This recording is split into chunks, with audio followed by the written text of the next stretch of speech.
Bueno, Silvia ya me presentó. Hoy voy a intentar que sea una charla un poco entre colegas. Vamos a exponer qué es cómo hacemos y dónde aplicamos la terapia miofuncional en el paciente con daño neurológico, que otra vez me he equivocado de diapositiva. ¿Pero qué me está pasando hoy, señores? Son las horas, ¿será?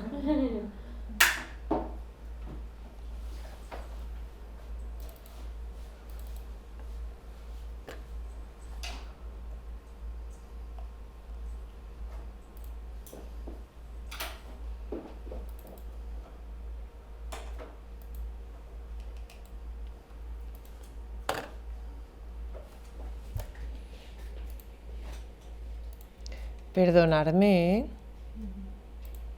¿Será posible esto?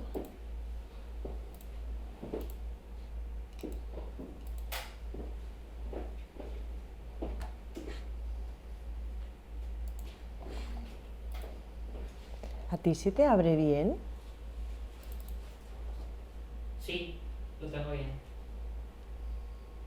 Creo. Ahora, por fin. Ay, ¿yo cuándo lo he visto? Bueno, como os comentaba, voy a intentar que sea más una charla entre colegas, poder aprender en conjunto. De hecho, yo siempre que doy clase, algo de lo que disfruto y de lo que me apasiona mayoritariamente es porque compartimos conocimientos y compartimos casos, ¿vale? Para mí también es muy importante y en muchas ocasiones yo también os pido consejos, si habéis tenido pacientes similares o cómo lo hacéis. Creo que esto es la magia, ¿no? de poder dar clase y poder tener alumnos. Entonces, como os comentaba, voy a explicar un poquito la importancia de la terapia miofuncional en el paciente con daño cerebral adquirido, porque no sé si a vosotras os ha pasado, pero es verdad que, o por lo menos a mí, en un inicio, yo ya llevo 12 años trabajando, y a mí en un inicio, cuando hablábamos de un paciente con daño cerebral adquirido, no pensaba en sí en una terapia miofuncional, pensaba más en lenguaje, pensaba más en habla, pensaba más, ¿no? Pero no en una terapia miofuncional en sí. No sé si a vosotras esto os ha pasado, habéis sentido lo mismo, le habéis dado la importancia que tiene la terapia miofuncional en estos pacientes. ¿Cómo lo veis? ¿Qué pensáis? ¿Le dais la importancia que tiene? ¿Lo habíais valorado como que teníais que evaluarlo? ¿O simplemente os centrabais en el lenguaje? Yo creo que sí que se le da importancia. Lo es verdad que es más complejo en pacientes de este tipo. ¿Y por qué me diríais que es más complejo? ¿Por qué lo veis más complejo en un paciente con daño cerebral adquirido, el tema de la terapia miofuncional, que en otro paciente?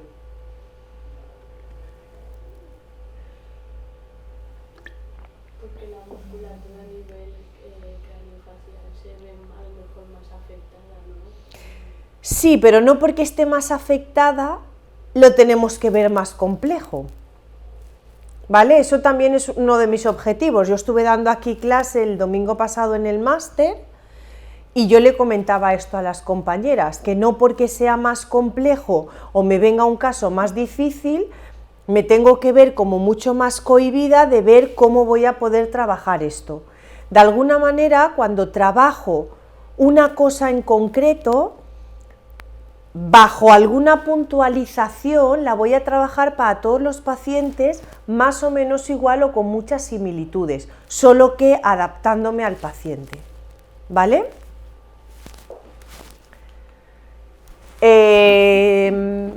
Aquí os puse esta pregunta y es que si es importante para vosotros evaluarlo. Ya me comentaban alguna de vuestras compañeras que sí. ¿Y esto lo habíais dado en la propia carrera o en externa? En la carrera sí que tocamos algo. Vale, ¿dónde estudiasteis En la vosotras? Universidad de Valencia. En la Universidad de Valencia, fenomenal. ¿Y qué era? ¿Una asignatura completa o algún...? Una asignatura. Sí que fue una asignatura, Sí. pero la dio... Sí, puede ser. Lourdes también. Lourdes Ah, también vale, tenemos sí, algo. es verdad. Sí. Muy bien. ¿Y vosotras que estáis muy calladas? Es que yo la verdad vengo a descubrir porque yo estoy en psicología clínica, pero siempre me gusta venir porque siempre trato de agarrar... Muy bien, siempre sacas informaciones nuevas, ¿no? ¿Y tú? Yo estoy acá porque yo soy trabajadora social, no soy psicóloga, porque mi papá tuvo una ACV hace un tiempo, entonces quería saber un poco más de información al respecto. Ah, fenomenal, qué bien. Chicas, Yo soy médico, actualmente estoy aquí en ICEP en el máster de trastornos de neurodesarrollo y pues igual para mí ciertas cosas son nuevas, pero eso lo mismo que la compañera, trato de absorber todo lo importante y yo como médico verlo desde otro punto de vista es fenomenal. fenomenal. Y bueno, tú ya lo sabes que este año ya me graduaré como logopeda y nada, y sí que he visto durante la carrera un poquito a nivel biofuncional. Fenomenal. La asignatura y la verdad es que me empecé a Yo creo que gustar. esto está evolucionando mucho, porque anteriormente el tema miofuncional no se veía. Cuando yo me formé era un campo que estaba bastante... se veía como alguna pincelada, alguna asignatura como de libre elección o alguna asignatura, pero nunca que fuera troncal ni de gran expansión, ¿vale? ¿Tenéis claro cuando hablamos de daño cerebral adquirido, a qué nos referimos con el daño cerebral adquirido? Sí, lo tenemos claro, fenomenal. A mí no me gusta mucho leer, pero he puesto algo cortito, bueno, creo que puede ser interesante. Lesiones de cualquier origen que se producen de forma aguda en las estructuras cerebrales en personas que han nacido sin ningún tipo de daño. Causan en el individuo un deterioro neurológico permanente respecto a la situación previa, lo que condiciona su capacidad funcional y de su calidad de vida. La lesión afecta a parte o a la totalidad del encéfalo, cerebro, troncoencéfalo y cerebelo. La lesión se presenta como un cuadro agudo, se produce en un periodo de tiempo de segundos a pocos días. ¿Vosotros cuál diríais que es el periodo de rehabilitación de un paciente con daño cerebral adquirido? Y esto yo creo que, muy bien, depende del paciente, pero esto también ha habido como mucho debate, ¿verdad? De decir, ¿qué rangos ponéis? ¿Qué podemos encontrar el techo de la rehabilitación? 6 meses, primeros 6 meses se suele decir, ¿no? O si hay techo de rehabilitación, que esto es otra cosa. ¿Qué me decís ante esto? Porque nosotros vamos a hablar de la rehabilitación de la terapia miofuncional, con lo cual es interesante e importante el que esto lo tengamos claro y como profesionales y bajo nuestro bagaje profesional saber si hay techo de rehabilitación, cuáles son sus periodos, ¿no?, donde más auge encuentra su rehabilitación, por ejemplo el papá, ¿no?, cómo fue su evolución, si encontró un techo de rehabilitación. Le llamamos techo de rehabilitación al punto álgido, al punto en el que ya no encontramos más evolución, ya me he quedado estancado durante un tiempo y ya veo que no voy a pasar de ahí. ¿Qué márgenes marcamos? ¿Cuándo es la explosión en la que el cuerpo y el paciente encuentra mayor evolución? Contarme, esto es importante. Hablamos de rehabilitación, con lo cual... Yo creo que entre 3 y 6 meses y el techo un Sí, año. yo también pienso lo Yo mismo. tengo entendido que 6 meses. 6 meses ¿para qué? Para la rehabilitación más efectiva en sí, o sea, que donde al paciente hay que, hablando, meterle Caña, muy bien. Sí, exacto. El mejor lenguaje es el sencillo y coloquial y a mí me encanta. Meterle caña y ya luego no quiere decir, yo considero que no quiere decir que luego no se puedan hacer cosas, ¿no? Lo que pasa es que claro, es que en función de cada persona también, puedes avanzar quizás de a poquito, un poquito más, a lo mejor 8 meses, pero pienso yo que un poco son los primeros 6 meses. Vamos a tener muy en cuenta que haya sido un paciente que haya sido estudiado o simplemente que haya querido ser una persona que se haya interesado por conocer aspectos, que sea una persona culta, sin necesidad de tener una formación universitaria, una persona que haya leído, que haya tenido su profesión, que haya sido activa. ¿Esto lo vamos a tener en cuenta en un paciente cara a su rehabilitación? Sí. Mirad, yo, como os dije, ya llevo 12 años trabajando, desde un inicio me formé todo en neuro, ¿vale? A mí es un campo que me apasiona muchísimo, acompañado del tema del campo de la voz, son los campos, la miofuncional y voz y el daño cerebral, que son los campos en los que yo abarco y es donde más cómoda me siento, y ahora estoy en una unidad donde solo veo daño cerebral. Entonces, esta unidad me está haciendo aprender muchísimo, y me está haciendo aprender muchísimo en el aspecto de que sí que es verdad que nos ponemos rangos de 6 meses de evolución, encontramos el techo de rehabilitación del paciente. Pues mirad, yo allí me estoy sorprendiendo, allí se trabaja en un equipo multidisciplinar, que ahora será lo siguiente que vamos a ver, y entonces yo me sorprendo muchísimo porque hay pacientes que están años, años y años y siguen encontrando una rehabilitación, ¿vale? ¿Por qué? O bien porque son pacientes que si dejo de trabajar con ellos, olvido y aparco, y entonces dejo de hacer las cosas, con lo cual para mí esto también es una rehabilitación, porque si pierdo lo que he ganado, porque ¿cuál es el gran problema que tenemos en logopedia? Que nosotros rehabilitamos a base de automatización, de repetición y de cambio de hábitos. Pero claro, el cambio de hábitos viene derivado de repetición, automatización. ¿Qué pasa si dejo de hacerlo? Todo lo que había ganado se pierde, con lo cual ¿hasta qué punto yo consigo un techo de rehabilitación y me olvido de él? En casa, nuestra vida cotidiana y nuestra rutina, la realidad es que me hace perder un poco los hábitos que habíamos ganado en esa rehabilitación. No sé si estáis de acuerdo conmigo, porque al fin y al cabo la persona que está a cargo de nosotros no solo está a cargo de nosotros, sino que tiene muchas tareas más y sin querer nos vamos acomodando a lo fácil. Así que yo cuando tengo un paciente no me gusta termino la rehabilitación y aquí se acaba. Mi forma de trabajar es muy distinta. Yo siempre voy trabajando de forma difuminada. ¿Esto qué quiere decir? Que al principio hago mucho hincapié en las sesiones y muy seguidas, pero luego lo que sí que hago es reducir sesiones, seguidamente hago expansión de sesiones hasta que igual solo lo veo una vez al año. Pero sí que es verdad que siempre hay un hilo de unión y si hemos perdido algo volvemos atrás, volvemos a recuperar, inclusive si yo veo que se ha perdido demasiado, hacemos un periodo de sesiones, volvemos a recordar y volvemos a retomar. Para ellos va a ser muy importante, o por lo menos a mí me funciona, que cuando le hagamos algunos ejercicios se programen en el día.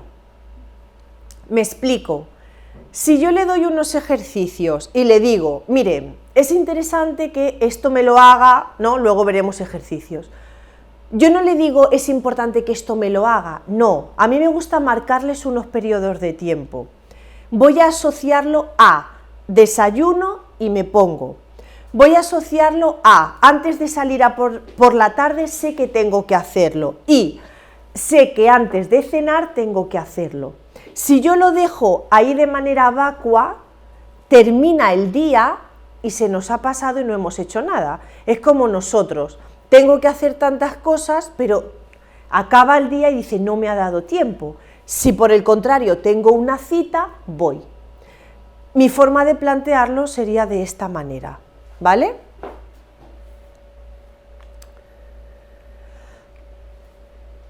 Las causas más frecuentes de daño cerebral adquirido son un ictus, traumatismos, anoxias cerebrales, tumores, infecciones cerebrales, alteraciones, y todas estas mayoritariamente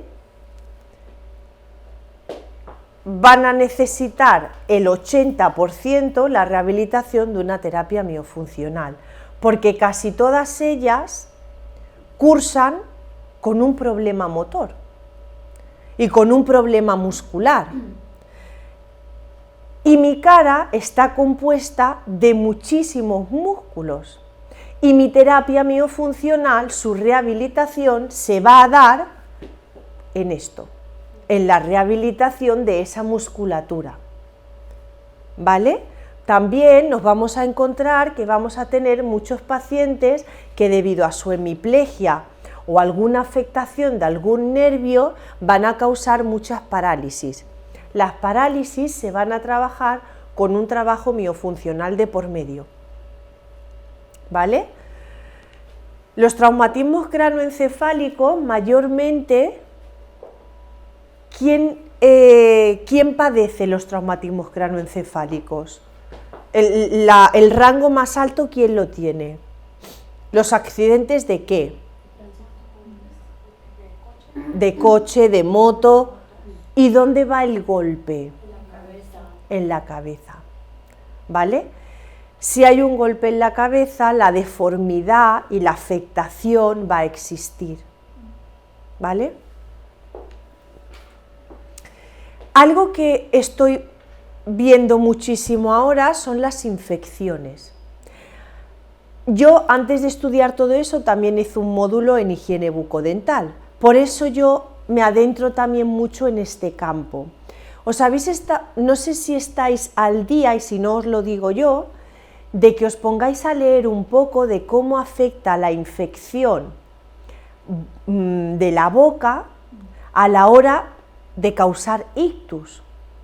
Esto es algo que se venía diciendo hace mucho tiempo, pero ahora hay estudios muy recientes que tienen que ver. Es más, yo tengo un paciente ahora actual que su ictus no saben bien si viene derivado de una infección del oído o de la boca, la infección que mantenía. Así que me vienen muchísimos casos ahora, muchos ictus por infecciones. ¿Vale? El año pasado, que ya habéis visto que me equivoqué en la diapo, di una sesión clínica de cómo interviene el logopeda en el paciente oncológico. Los cánceres de cabeza y cuello tienen un alto índice actualmente y podemos encontrar desde pacientes laringoectomizados, que un paciente laringoectomizado no solo va a necesitar que le enseñemos una voz erigmofónica, un paciente laringoectomizado va a pasar por una radioterapia. Esa radioterapia me va a crear aquellos cuellos, se le llaman cuellos fríos, pero son esos cuellos gordotes, duros, rojos, que ya os doy una pincelada y no sé si vosotras teníais conciencia de esto, pero con un vibrador, que os lo voy a enseñar, con un vibrador tipo esto, yo se lo mando a todos mis pacientes oncológicos. Lo que vamos a hacer con esto es que el paciente se lo trabaje. El cuello ¿qué significa? Este cuello frío significa que hay un edema. La radioterapia quema, ¿es verdad o no? Y al quemar, ese cuello al final lo tienen todo lleno de sangre. ¿Qué vamos a hacer con ese edema de sangre? Lo que hacemos con el vibrador es ayudar a disolver esos coágulos que se forman. En cuanto se lo mandamos al paciente, yo siempre me gusta comentarlo con el médico, lo cree conveniente, le parece interesante, le va a perjudicar en algo, siempre y cuando no tenga una herida. Yo nunca voy a colocar el vibrador encima de la herida, porque es verdad que también van a causar herida, ¿vale? Pero cuando ese cuello está recuperado y tiene una piel fuerte, para rebajar el edema vamos a trabajar con el vibrador, ¿vale? Y eso le va a reducir muchísimo. ¿Qué vamos a conseguir con esto también? Que el cuello tenga más movilidad. Porque si yo tengo un cuello frío, un cuello engrosado, ¿creéis que puede tener movilidad? No, no. Con lo cual, si yo tengo esto que no puedo moverlo, ¿Me está afectando a toda la parte de la cara? Sí. Yo no puedo abrir la mandíbula como quiero.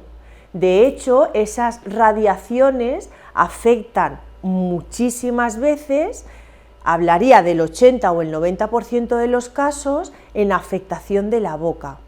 Siempre se dice que cuando hay una radioterapia se va a volar la boca. ¿Por qué? Porque también quema las encías, la lengua, y en muchas ocasiones la deja en una sensación como que está paralizada. ¿Estamos de acuerdo? Con lo cual, en los pacientes con tumoraciones va a ser muy interesante. Otro de los casos que también vamos a necesitar una rehabilitación miofuncional es cuando encontremos un cáncer de lengua o cuando encontremos un cáncer a este nivel, ¿vale? Aquí, a este nivel. Si tengo un cáncer de lengua, lo primero que me va a afectar, ¿qué es? El habla. ¿Y yo qué voy a tener que lograr como logopeda y como terapia miofuncional? Hacer una compensación para que su habla sea lo más inteligible posible. Lo primero, voy a tener que ganar agilidad, voy a tener que ganar fuerza en esa lengua.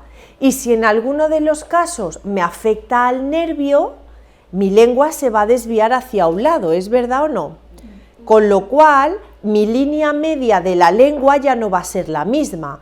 ¿Esto qué quiere decir? Que yo estaba acostumbrado a levantar la lengua para decir algunas consonantes y ahora hablo y mi habla es distorsionada. ¿Por qué? Porque a lo que yo estaba acostumbrado, que era mi línea media, ahora ya no la es. Mi línea media se ha desviado. Con lo cual, mi terapia miofuncional se va a centrar muchísimo, y yo, por ejemplo, lo trabajo mucho con el Z-Vibe, en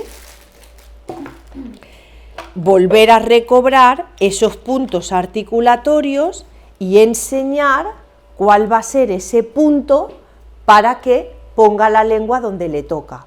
¿Cómo lo hago yo? Pues le enseño. Mire, para poder pronunciar, por ejemplo, la T o la L, porque él me diría T, L. ¿Por qué? Porque la lengua se me ha desviado. Yo tengo que lograr que se me vaya y se me desplace justo hacia el otro lado. ¿Qué tengo que hacer? Que él note la sensibilidad, note cuál va a ser su punto medio, con lo cual yo se lo pongo y mi lengua tiene que llegar aquí, ¿vale? Otra de las características que vamos a encontrar en estos pacientes es la falta de sensibilidad. No, Esa era mi pregunta. ¿Qué pasa en esos pacientes? Porque el tercio anterior de la lengua tiene una inervación y la parte posterior otra. Entonces, ¿qué pasa en esos pacientes donde hay pérdida de sensibilidad? Claro, hay que trabajar el tema de la sensibilidad y sobre todo, como en todo en la logopedia, hay que automatizar el nuevo movimiento. ¿Sabes qué te quiero decir? Hay que automatizar y por eso tú tienes que trabajar muchísimo el nuevo punto de articulación. ¿Para qué? Para desviar. Si yo tengo la lengua desviada hacia mi parte izquierda, otro de los ejercicios que yo voy a hacer es siempre colocarme, por ejemplo, algún alimento, colocar frío, ¿para qué? Para ir un poco acostumbrando a ese movimiento. La realidad, ¿cuál va a ser? Si hay un nervio afectado, que mi lengua siempre va a estar aquí, pero al igual que aprendí que para decir la L o la R tengo que subir la lengua arriba, también tengo que aprender. Hola, buenas. También tengo que aprender que a partir de ahora, para decir la L o la R, tengo que automatizar a llevarla hacia el otro lado. Esa falta de sensibilidad va a ser también un hándicap, no siento, con lo cual es más difícil. ¿Vale? ¿Cómo vais? ¿Va bien la cosa? ¿Sí? Venga.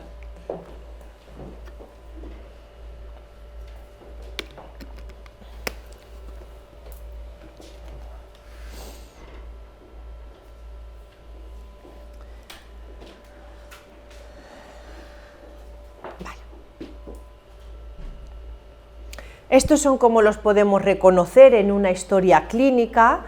En una historia clínica los podemos reconocer porque sea un ictus isquémico, que es la reducción brusca de la circulación por un taponamiento, un ictus hemorrágico, ruptura de la pared de un vaso sanguíneo, una embolia, hemiplegia, derrame o hemorragia cerebral, es la forma.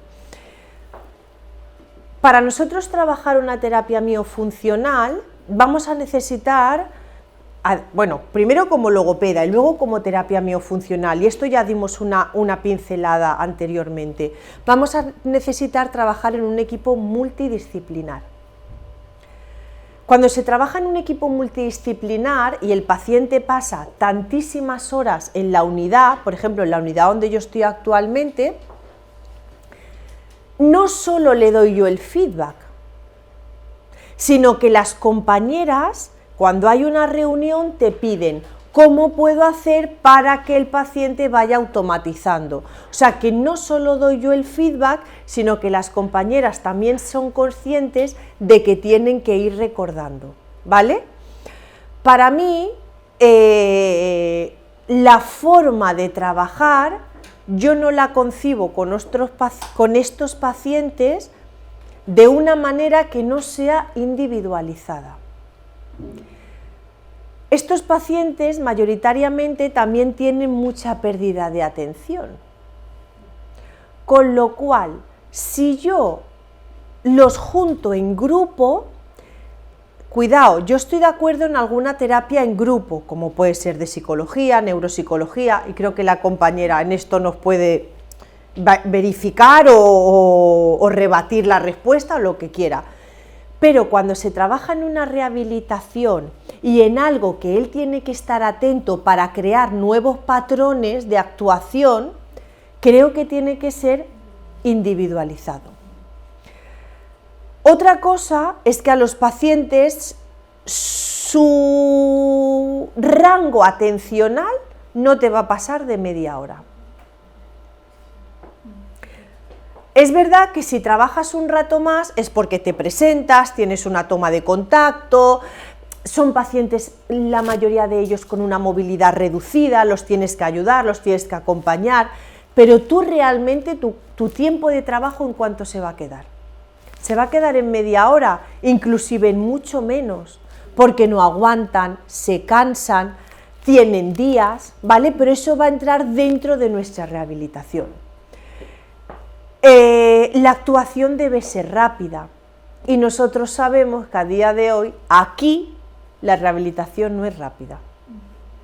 ¿Por qué? Porque la derivación tarda muchísimo y si no, todavía, aunque yo creo que estamos en un buen momento y que estamos cada vez en más auge, todavía cuando tenemos un ictus, un accidente de tráfico o lo que sea, no recurrimos como profesional al logopeda, sino que esperamos pasar por toda la cadena de profesionales hasta poder llegar al logopeda. Con lo cual, aquello que hablábamos de que 3 meses, 6 meses, ¿cuántos pacientes llegan a consulta de menos de 3 meses? Muy pocos. Actualmente, aquí en la Comunidad Valenciana y en Valencia, los hospitales o no cuentan con logopeda o cuentan con uno. Con lo cual, si están consultas externas, que yo he estado, arriba no te da tiempo a subir, por más voluntad que tú quieras tener. Esta es la realidad. Y si subes, son 10 minutos, pero no con la regularidad que se debería de tener, ¿vale? Con lo cual, o confiamos que la rehabilitación se puede dar en mucho más tiempo, o si nos vamos a ceñir en que son 6 meses, yo creo que no visitaríamos al 90% de los pacientes, porque ya nos llegan en la mayoría de los casos con 6 meses, 1 año en adelante. ¿Estáis de acuerdo con esto conmigo o no? ¿Vale? Con lo cual, mi experiencia, que siempre vamos a encontrar, aunque haya veces que estamos con pacientes que los ves el primer día y tu ojo clínico de profesional y tu bagaje profesional te dice, poco vamos a sacar, o es verdad o no es verdad, ¿vale? Aunque algunos te sorprenden, también es verdad. La terapia tiene que ser intensiva. Si queremos que el paciente recuerde un movimiento, ¿cuántas veces hablamos al día? ¿Cuántas veces tragamos saliva al día? Entre 2.000 y 3.000 veces. Imaginaros que solo viene a consulta media hora a la semana. ¿Qué le va a hacer esto?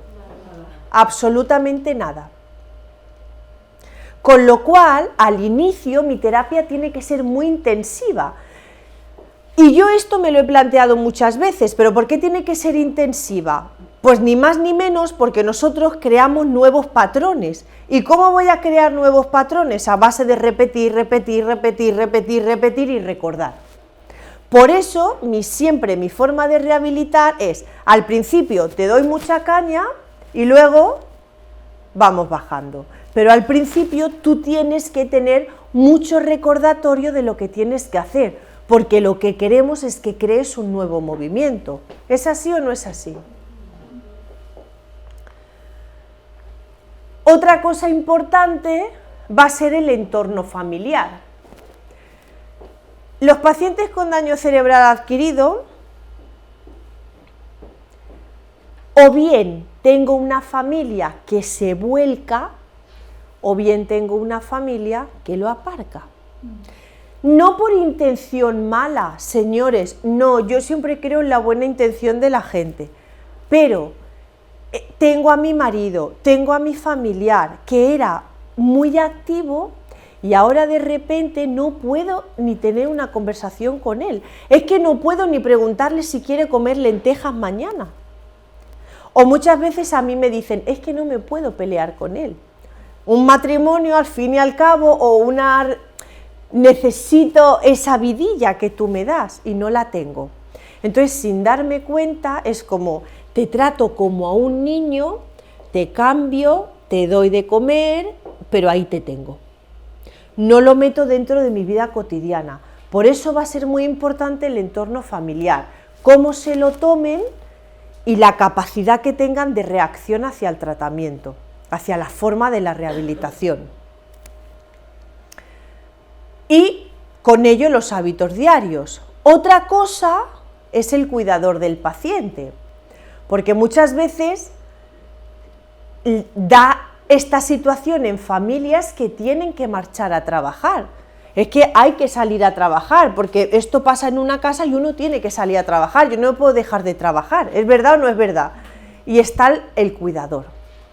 El cuidador es una parte muy importante, porque va a depender de él que todas sus tareas diarias las realice y que todas sus rehabilitaciones las realice, con lo cual, siempre que tenga un cuidador, tenerlo muy en cuenta. Y yo siempre entran a mis sesiones, siempre. Porque ¿cómo explica mi paciente cómo tiene que hacerlo?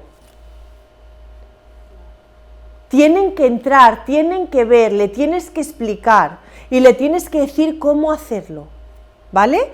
Hay veces que no. ¿Por qué? Porque igual quiero trabajar lenguaje, aunque no venga con el tema del miofuncional, y se dispersan más. Entonces le digo, hoy si te parece te esperas que voy a trabajar una cosa que no quiero que desvíe la atención.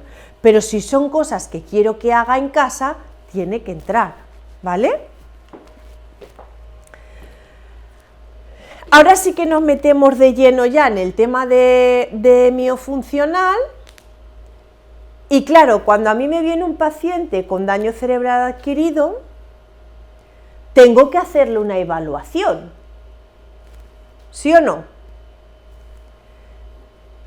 ¿Qué voy a evaluar a nivel de miofuncional? La deglución,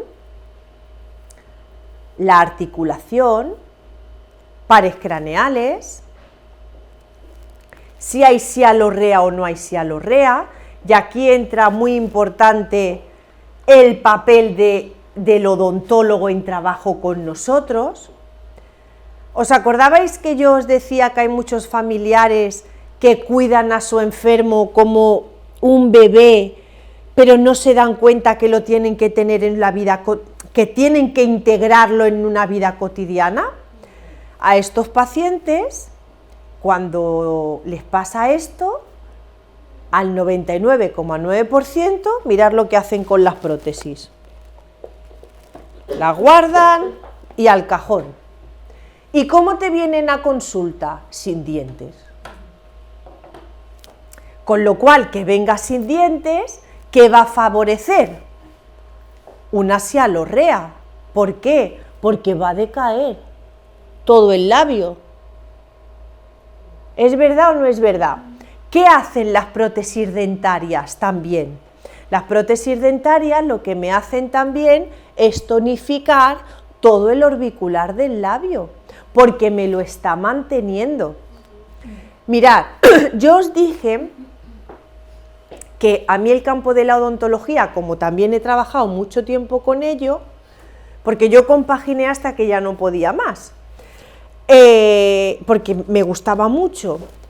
Entonces, yo pensaba, cuando venían los señores mayores, cuando se le colocaba una prótesis completa, porque cuando yo empecé tampoco estaban los implantes ni tan en auge ni nada por el estilo. Entonces, se le ponía una prótesis completa y ¿sabéis que me decían? Bueno, se le ponía la prótesis y le decíamos, en este caso yo era la higienista y le explicaba cómo tenía que hacer, cómo tenía que lavarla, cómo tenía que hacerlo, cómo qué tal. Y entonces se le dice al paciente, mire, le voy a dar estos tubitos, en esta te dan sobrecitos, entonces tú le das un paquetito de cortesía y le dices, mire, le voy a dar estos tubitos y le tiene que poner como 3 lentejitas en la prótesis, tanto en la superior como en la inferior, o si solo llevaba una u otra. ¿Sabéis? Cuando venía a revisión, normalmente cuando se colocan las prótesis siempre rozan, aunque ajusten bien. ¿Por qué? Porque cuando uno come y demás hasta que se acoplan. Pero vosotras sabéis cuál era el feedback que a mí me decían siempre cuando llegaban. ¡Qué boca más seca! Necesito beber mucha agua. Las pastas y las bandas para fijar crean muchísima sequedad bucal.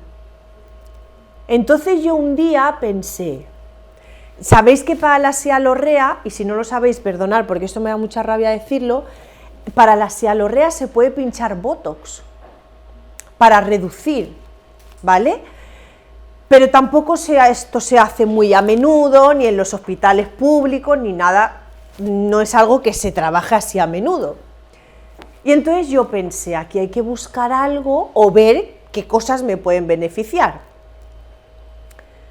Los pacientes que tenían prótesis, aunque le fuera bien la prótesis, yo que le decía, colócate pasta debajo de la prótesis. Si a mí me decían que les resecaba y ellos tenían mucha saliva, pues digo, voy a probar esto, ¿no? Aunque no, y a muchos pacientes les resulta muy cómodo, ¿vale? Ya os he dicho que otro de los campos que a mí me apasionan es la rehabilitación de la voz, ¿verdad que sí? A los pacientes lo primero que se le dicen, ¿qué es? No tomes caramelos de menta.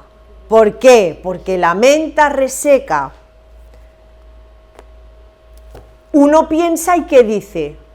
Pues entonces le voy a mandar colutorio de menta, todo lo que tenga menta. Lo que quiero es resecar cuanto más esa cavidad. Yo quiero transmitiros una cosa, yo intento transmitirlo a todos mis alumnos o cuando hago directos en Instagram y demás. Uno tiene que pensar y decir, si esto va bien, ¿por qué no me va a ir bien para este paciente? Yo no quiero que nos focalicemos en cuadros, esto para esto, esto para esto, esto para esto. Uno tiene que aprender a pensar y decir, si esto me va bien aquí, voy a intentarlo aquí. Lo que decíamos anteriormente, Si hay mucha saliva, la sialorrea viene derivado por un daño cerebral adquirido y lo otro da por una prótesis, pero en realidad, ¿qué queremos hacer? Reducir. Con lo cual la reducción va a ser para las dos la misma, aunque la sialorrea va a tener más cantidad, pero si tengo un poquito menos, ellos ya lo van a agradecer. Ahora mucho cuidado con el tema de la sialorrea. Muchos pacientes con daño cerebral adquirido, para la sialorrea y para la musculatura, que es lo que tenemos debajo, muchos pacientes me van a venir en silla de ruedas. ¿Es verdad o no es verdad? Y en las sillas de ruedas, yo tengo calor y vosotras, y en la silla de ruedas, hasta que no lo cogen nuestros fisioterapeutas y terapeutas ocupacionales, ¿qué me pasa? Si yo no estoy bien erguido y no estoy bien posicionado, ¿cómo va a caer mi musculatura? ¿Me va a favorecer? No. Por eso también lo de trabajar en mi equipo multidisciplinar, porque yo puedo saber que mi paciente tiene que estar erguido, tanto para fonar, tanto para hablar, para mantener, ¿no? Pero en realidad no sé cuál va a ser la mejor postura dadas las condiciones que tiene. Por eso voy a tener mis compañeros que me van a ayudar, o me van a ayudar a readaptar una silla, o me van a ayudar a readaptar esa posición del tronco. Pero esto va a ser muy importante para mi musculatura. Yo me puedo matar a rehabilitar la musculatura, pero si paso todo el día así, ¿cómo tengo? Se me cae. ¿Estamos de acuerdo? Voy a evaluar también mi habla espontánea. Voy a evaluar mi habla dirigida. Normalmente, ¿qué habla va a estar más afectada? La dirigida. Yo creo que la espontánea.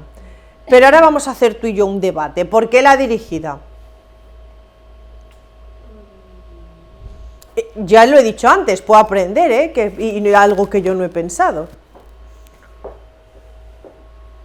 A lo mejor si tienen más instrucciones o más pautas por el logopeda, en este caso a lo mejor le cuesta más pensar lo que tiene que decir. No sé. Es que me sale el de Instagram, ¿verdad? Sí. ¿Tu nombre era? Natalia. Natalia, perdón. Te iba a decir N de nada. Sí. Natalia, el habla dirigida es que yo te digo manzana. Tú me dices manzana, yo no tengo que pensar. Y entonces ahí hay un patrón más de ritmo, ¿vale? Pero en un habla espontánea, además ellos, los pacientes con daño cerebral adquirido, lo que también tienen, en la mayoría de los casos, es mucha impulsividad. Y esa impulsividad se me va a dar a la hora de comer, a la hora de hablar, a la hora de hacer movimientos, con lo cual el habla espontánea lo que me va a hacer es que sea peor. Quiero ir más rápido, no controlo mis movimientos, va a ser mucho peor, ¿vale?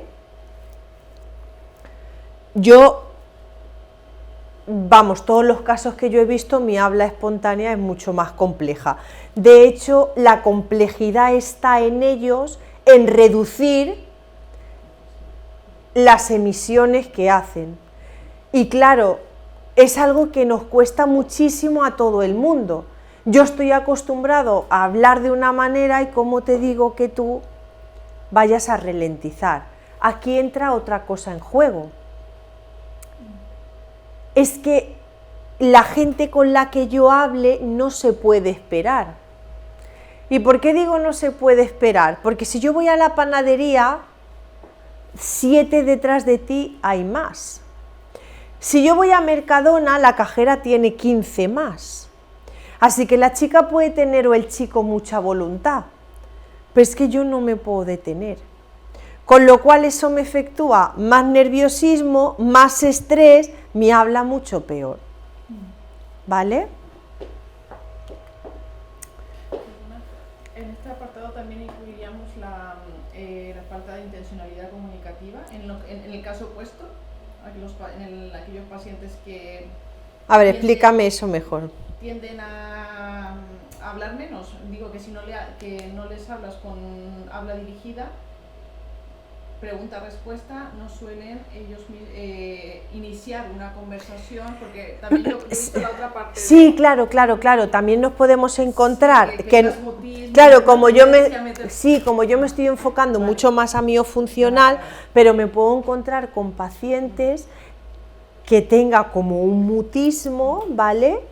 Y entonces tienes que ser tú la que intente, venga, y entonces típica pregunta es, ¿y cuántos hijos tienes? ¿Y cómo se llaman tus nietos? ¿Y de qué trabajabas? Y entonces, ¿y de qué pueblo eres? Mirar, hoy he tenido un paciente, además hay sesiones que no sabes cómo abordarlas, porque vosotros sabéis que también entran en un estadio que caen en una depresión, ¿vale? ¿Y cuándo caigo en una depresión? Cuando yo voy siendo un poco consciente de todo lo que me ha pasado. O cuando a mí me pasa, mi familia, enseguida ponemos el chip de que va a haber una rehabilitación, pero además de que va a haber una rehabilitación, que mi recuperación va a ser rápida. Y me doy cuenta que esto es mucho más lento de todo aquello que yo me creía. Cuando yo empiezo a recuperar algo, quiero recuperar más rápido. Cuando yo empiezo a ser consciente, quiero hacer más cosas de las que mi cuerpo me deja, con lo cual entro en una depresión. Ahí vuelvo al equipo multidisciplinar, ¿vale? Hoy el paciente este que os comentaba llegó de una compañera, de la neuropsicóloga, y yo en el pasillo, ¿qué tal? ¿Cómo está? ¿Cómo está? Muy cansado, tal. Y ya empezó a llorar. Entonces, ¿vosotras creéis que yo me puedo poner a ¡abra la boca! Yo creo que lo primero que hay que tener es sensibilidad. ¿Vale? Hay que tener mucha sensibilidad. Yo creo que trabajamos con pacientes que muchas veces hay que agarrarle la mano, hay que ponernos un poco en su tesitura. Y entonces yo digo, a ver, tampoco quiero perder la sesión, ¿qué hacemos? Total, que el señor es de Rubielos de Mora. YouTube. Me puse en YouTube, le puse un vídeo de estos de que explican, y de alguna manera, pues él me iba explicando. Ah, pues reconoce esto, ¿qué calle es? ¿Qué hay aquí? ¿Qué bares hay en su pueblo? Igual no trabajé como a mí me gustaría marcando el punto de articulación, pero sí que hice evocación de palabras, sí que hice evocación de frases. Pero hay sesiones que tú te las planteas de una manera, porque yo, por ejemplo, cuando voy en el tranvía, cuando voy andando, cuando voy no sé qué, uno piensa, ¿qué pacientes tengo hoy? ¿Cómo me voy a organizar? ¿Cómo lo voy a hacer? O simplemente mientras que estás cenando la noche anterior, tienes que estar, o qué material me llevo, o, ay, pues me acordé y me voy a llevar eso nos pasa a todas, ¿verdad que sí? Y lo que aquello tú te habías programado, se te desmonta por completo, pero claro, no te vas a poner allí a llorar con él, tienes que buscar algo que tenga algo de sentido. Ahora vamos a detallar cómo voy a evaluar cada área. Si yo no evalúo, no sé qué tengo que rehabilitar. A nuestras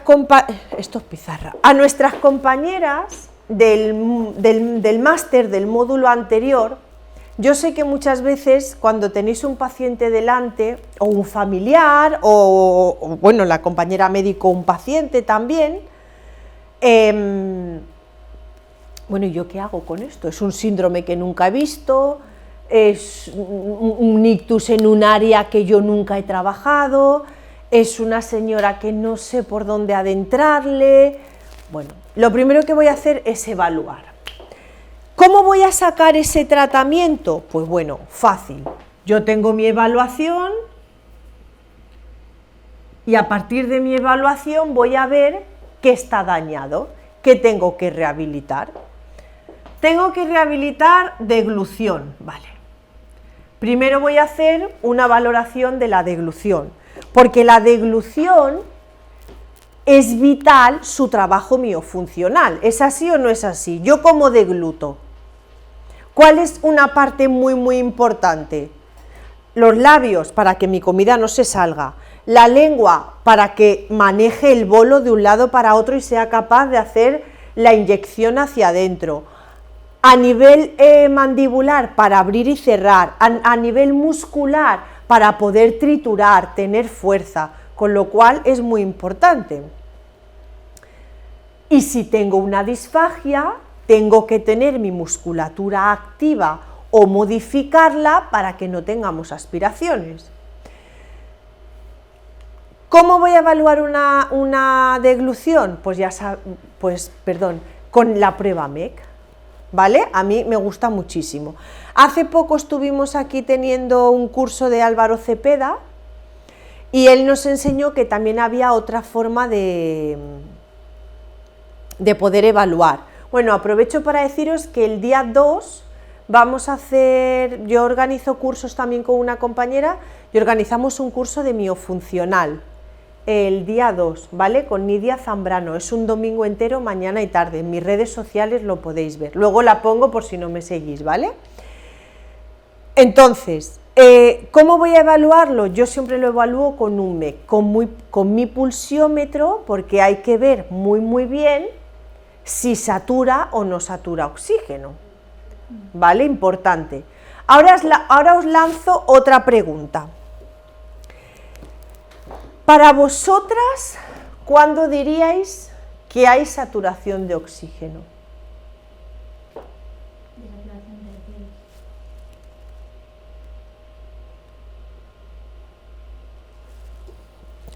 ¿Dónde ponemos ahí el límite?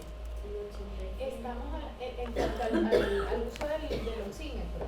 Hasta 98 está bien. Menos de 89 ya nosotros ya podemos, hay que ver si ese paciente igual se ve. Uno lo puede notar. Yo también pienso exactamente igual que tú.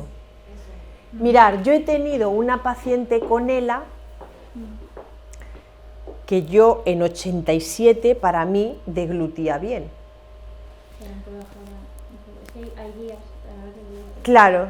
que ponen como supuesta de saturación, no sé si estaban un 3 o igual a 3, o sea, en cuanto a... Claro, yo no, pero al principio es como menos de 90 ya está, no, ¿vale? Hay que ver el tipo de paciente y en qué estadio se encuentra. Si yo ya tengo una paciente con ELA, que ella ya necesita oxígeno, no me voy a basar en un 95 o me equivoco, ¿vale? Y a una paciente con ELA que deglute bien, ¿cómo yo le voy a quitar el placer de que no ingiera por boca? Cuando esos son placeres de la vida. En realidad son los pequeños placeres de la vida que nos da. Entonces, eso hay que valorarlo. ¿Cuánto sería entonces más o menos la media de un paciente con daño cerebral, digamos?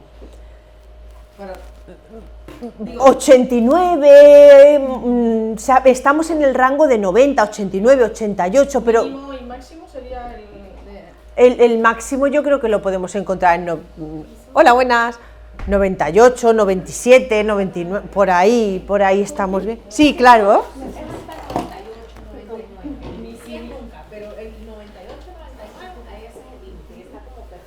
Eso es. Pero si te viene, por ejemplo, un paciente un poco fatigado, ¿verdad? Sí, pues si te baja a 87 o por ahí, pues le das un rango positivo. ¿Sabéis que estoy valorando en pacientes con disfagia y que justamente es de un paciente que igual me podéis decir, Carmen, oye, esto lo tenías que saber ya, pero yo lo estoy observando ahora? Cuando están trabajando en fisioterapia, tengo una compañera que me decía, oye Carmen, míralo, es que tiene problemas, es que se atraganta, es que tal. Y yo lo primero que hace el señor es que llega a la consulta y le pongo su botellita de agua. Miguel, beba agua, tragos pequeños, tal. Vale. Le paso el MEC, todo perfecto. Hoy, para que os fijéis en qué pequeño detalle me tengo que fijar. ¿Vosotras habéis visto estas botellas azules que hay rositas de Solán de cabras? ¿Cómo tiene el orificio? Hoy traía una. Lo primero que le dije a la mujer, no es lo mismo que a mí me caiga el agua, tampoco por la modificación de cómo coloco la boca y el labio. Esa botella tiene el orificio muy grande, cae mucha cantidad. Eso una cosa. Segunda cosa. Eso es una cosa que yo percibí, ¿vale? Yo me fijo mucho en los detalles. Cuando el paciente está tumbado en la camilla y se levanta bruscamente y enseguida, se levanta el paciente y bebe agua, se atraganta. Yo creo, y a ver si me podéis ayudar, que como son pacientes de respuesta lenta, que la musculatura les cuesta coger el tono, tienen que esperar un poquito para que ese tono vuelva a recobrar. Y luego un compañero mío me dice, oye Carmen, ¿tú sabes que creo que tienes razón? Porque se atragantó, eso que le entra tos, un poquito otra vez recién levantado de la camilla. Entonces yo pensando digo, yo creo que tiene que ser por esto, porque ellos son lentos, reacciones lentas, la musculatura no llega a ponerse a un tono adecuado y entonces yo creo que por ahí andan los tiros, porque si no, si él me bebe en botellas como tal, o en un vaso que él está adaptado a beber en su vaso, yo le di un vaso con escotadura, pero es que no le hace falta, porque él en su vaso bebe bien, solo que en las botellas de agua le entra mucha cantidad, porque abre mucho la boca, porque claro, aquí tú te la adaptas, pero en aquella, terapia miofuncional, esa musculatura no está elástica, ¿vale? Esa musculatura está hipotónica, está mermada, ¿vale? Con lo cual, ¿qué hago? Abro la boca, que es más fácil que hacer la expansión. Pero tener en cuenta esto, cuando trabajéis con pacientes que estén en camilla y os pidan agua, nunca le deis directamente.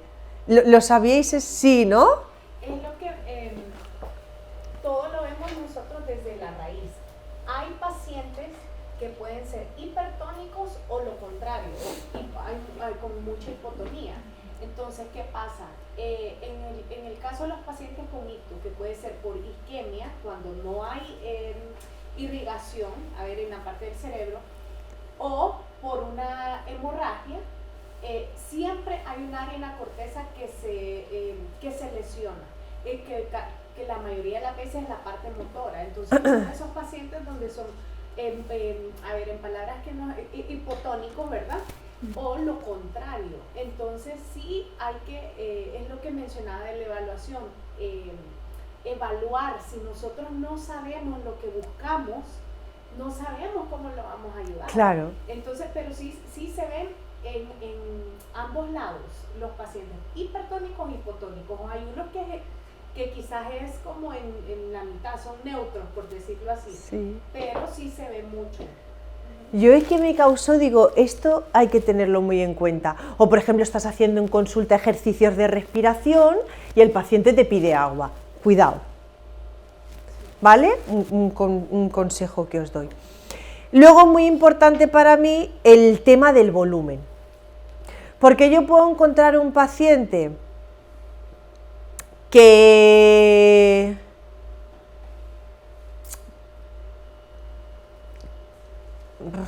a ver, ¿cómo os hago el ejemplo? Que sí que tengo una dificultad a nivel de líquido, pero si yo controlo los volúmenes, como bien nos dice la prueba MEC, no va a haber problemática. Entonces, ¿Yo le voy a dar espesante siendo que pueda controlar el volumen? Voy a buscar alguna pauta. Si depende de la otra persona o del cuidador, le voy a poner la pequeña cantidad para que pueda ingerir. No le voy a dar un vaso lleno, ¿vale? Pero si yo coloco espesante, también lo que voy a hacer que es que mi musculatura no trabaje. Entonces tengo que llegar a una tesitura y a una composición para ir trabajando. Entonces, a mí el tema de los volúmenes a mí me es muy interesante. Y yo la verdad que siempre intento el evitar lo que son el tema espesante. Cuando son rigurosamente necesarios se dan, pero los pacientes son muy reacios, esto me hace que caigan en esa pequeña depresión, que no quieran comer, entonces lo evito por todos los medios.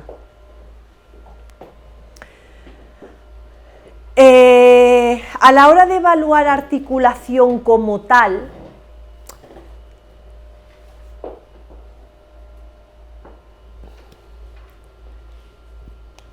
bien puedo pasar aquellas pruebas infernales que hay de un protocolo de evaluación que sobre todo están orientados a niños, para adultos hay muy poco y que a mí no me gustan, o bien puedo enfocarlo a una prueba como el ELA, el RFI o lo que queramos, que lo que me lo va a enfocar es a la emisión de palabras. Yo ahí voy a ver dónde tengo un problema. Yo casi nunca encasillo materiales de niños, materiales de adultos. Es verdad que yo intento no poner imágenes que sean muy de niños, pero sí que quiero evaluar dónde tengo el problema. Luego voy a poner un caso porque he traído vídeos para que veáis, porque, bueno, os lo voy a poner ya, para que veáis lo interesante que es. Porque no hay pruebas para adultos para evaluar la articulación, en este caso. Sí hay, pero son como protocolos infernales de abre, cierra, y a mí en muchas ocasiones lo que me interesa es ver dentro de la palabra dónde está el problema.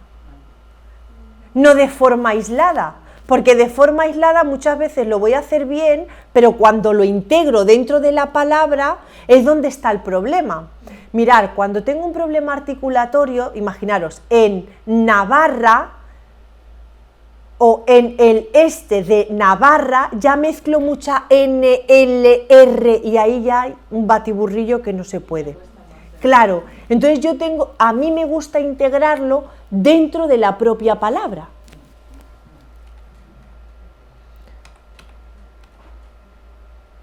No lo tengo, pero lo voy a buscar porque me interesa, ¿vale? Que lo veáis.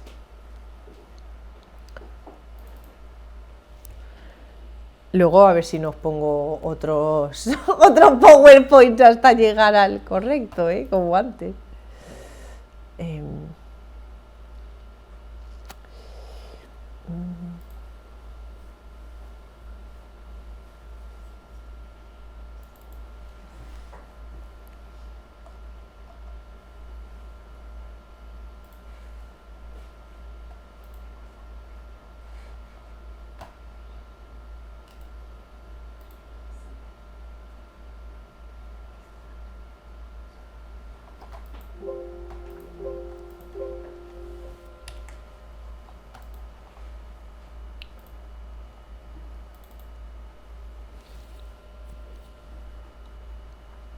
Es que me interesa mucho que lo veáis porque yo nunca había tenido un paciente como tal. Además es un paciente que a mí me encanta trabajar con él, es una maravilla de persona y fijaros cómo se me presenta a mí. Hola Julián, buenos días, soy Carmen Castillero, voy a ser su logopeda, ¿qué te ha pasado? ¿Qué tal? ¿Y sabéis cuál fue su respuesta? Dice, es como si hubiera nacido en Rumanía. Ahora vais a escuchar su voz. Este señor ha nacido en Valencia y todo en Valencia. Y él me dijo, dice, es que me he convertido en una persona rumana, por su habla, ¿vale? Por eso me interesa tanto que lo podáis ver. Es súper interesante, nunca me había pasado esto. Sí una mala articulación, pero no ese acento. Entonces él siempre me dice lo mismo, ¿no? Dice, es que ahora me he convertido, digo, pues tienes que ir porque a mí me han dicho que es un país maravilloso.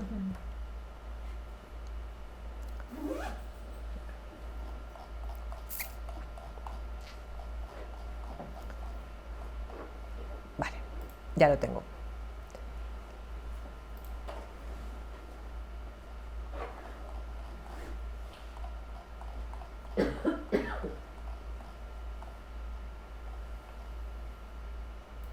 Hola, me llamo Julián. Vivo en Valencia y trabajaba en el programa. Me traslado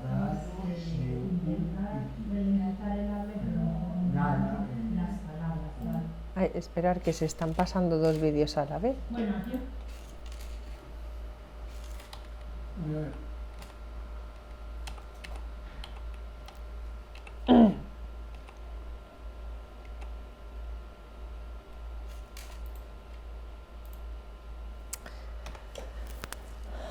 Vale, ahora. Hola, me llamo Julián. Vivo en Valencia y trabajaba en Belgrano. Me traslado de un sitio, pero era un acceso.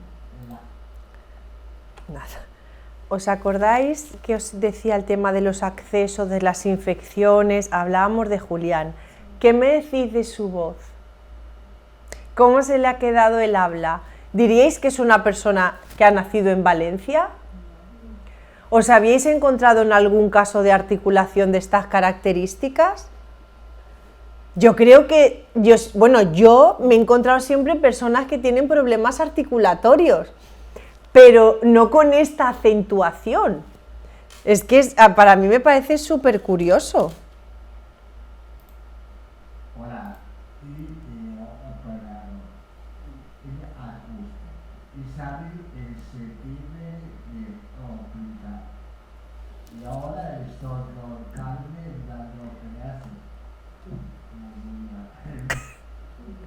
Es que él es una pasada trabajar con él.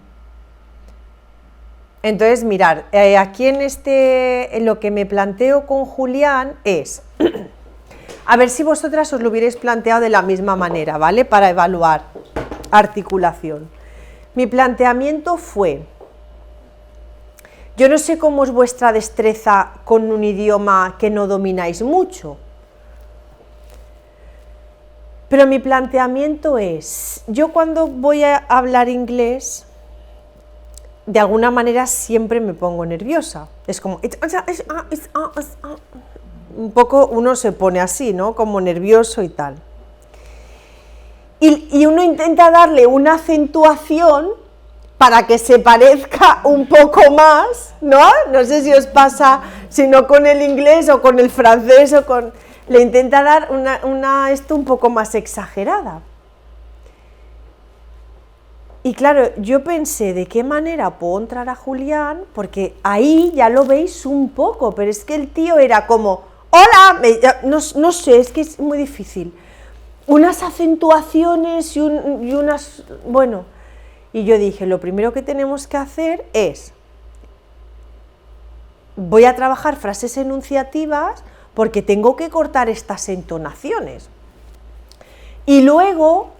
Yo dije, a ver, cuando yo hablo en otro idioma, el problema es que yo no sé articular bien sus fonemas, ¿no? No sé pronunciar bien. Entonces yo me planteé el decir, aquí hay que trabajar otra vez el patrón articulatorio para que él lo fije. Entonces yo tengo un programa de iPad que se llama Logopedia, que os lo enseño, vale la aplicación gratuita, es muy económica, 12,99 o algo así. Y entonces a mí lo que me parece interesante es que a él le repite lo que dice. Porque es verdad que nosotros no somos conscientes a veces de cómo hablamos, ni de nuestro tono, ni nada. Entonces a mí me parecía muy interesante. Fijaros, si me voy aquí, además ahora está muy bien porque esta semana le han metido hasta oraciones. A ver. Mi iPad tampoco quiere ya trabajar hoy, ¿eh? Sí, mirar. Lo que has oído cuando la luz roja parpadee. Vacío. Vacío. Vacío. Perdón, tenía que haber parpadeado. Bata. Bata. Bata. Entonces él se escucha. Otra de las cosas interesantes que me parece del programa es que habéis visto que es lento para nosotros, pero a ellos les da tiempo. Y otra de las cosas que yo tengo que hacer con él, ¿qué es? Ralentizar el discurso. Con lo cual estamos trabajando a unos ritmos mucho más lentos de los que nos requiere nuestra vida cotidiana. ¿Vale? Y a nivel muscular, a nivel lingual, A nivel... hipotonía, Total. entonces también hay que complementar. Eso es. Con Julián también tendríamos que trabajar todo el tema de la hipotonía lingual. Por ejemplo, en la R la ha perdido. La L, la N, todo esto cuando se juntan muchas juntitas, se le forma un lío de lengua brutal. Entonces, es que yo creo, o creo que es así, siempre digo yo creo porque sé que puede haber algo que luego podamos estudiar y tal y que no sea así, pero siempre que hay problemas de articulación hay una hipotonía lingual, ¿vale? Entonces ahí deberíamos de trabajar la hipotonía lingual, deberíamos de trabajar toda la musculatura de maseteros, de orbiculares. No sé si es idea mía, puede ser que a nivel auditivo, el habla, el velo del paladar, también hay alguna... Es que este señor, acordaros que os dije que bien el ictus le viene afectado por una infección auditiva o bien por la infección que derivaba de la boca, no han sabido decírselo, ¿vale? Entonces, claro, la forma en que percibo, por eso me parecía muy interesante el programa que él pudiera escucharse. Si yo dejo de percibir, también deformo la forma en la que hablo, ¿vale? Entonces, por eso me parecía tan interesante el poderos poner este caso. Bueno, volvemos, ¿vale? ¿Os parece? ¿Cómo vais? ¿Bien?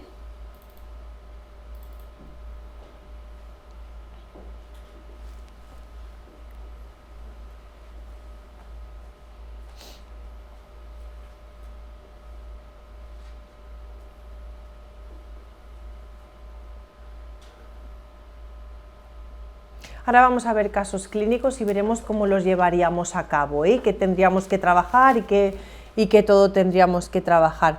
Pero la terapia miofuncional es algo que se engloba dentro de, con lo cual hay que pasar por ello. O por lo menos yo la entiendo así.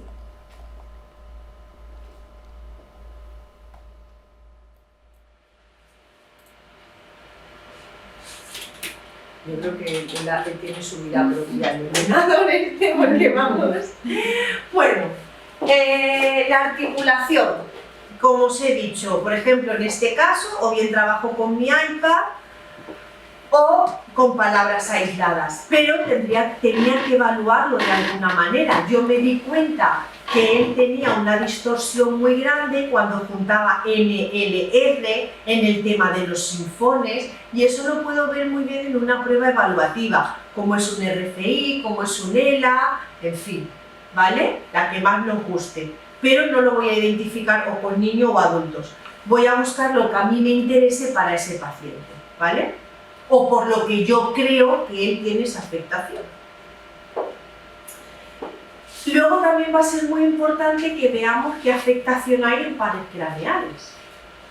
Porque si hay una afectación en los pares craneales, eso va a ser algo un poco más complejo a la hora de rehabilitar. O bien compensamos, o bien ese par craneal está afectado todavía por la hemorragia, o vamos viendo la evolución, pero en cualquier caso tenemos que ir viendo procesos compensatorios. ¿Es así?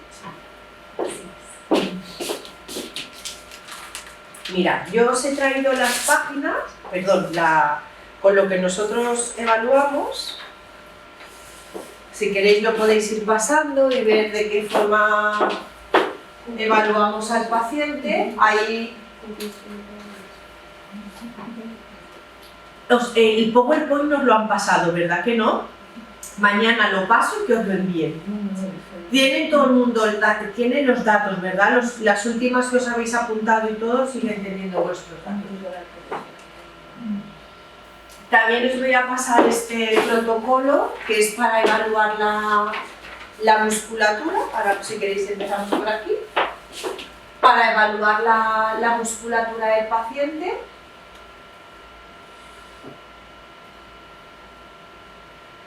El habla espontánea, ¿cómo la evaluaríamos? Pues dónde vives, cuáles son tus hobbies, qué hacía en su trabajo, cuál fue su viaje favorito. Sí. Y el habla dirigida pues sería con frases, palabras, pequeños textos. Y ahora cuando terminéis de verlo, pues empezamos con los vídeos y ver cómo podemos.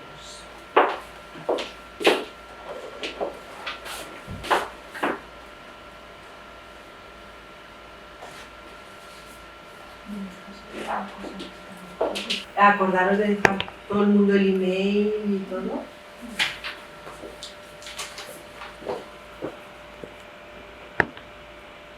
O me escribís a mí directamente a mi Instagram y os lo paso allí al mail y yo os lo paso. Sin problema.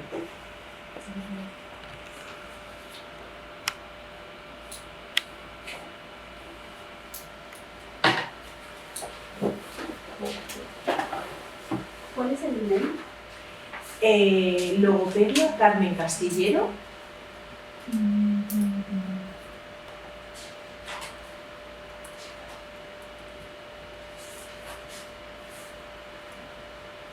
@gmail.com.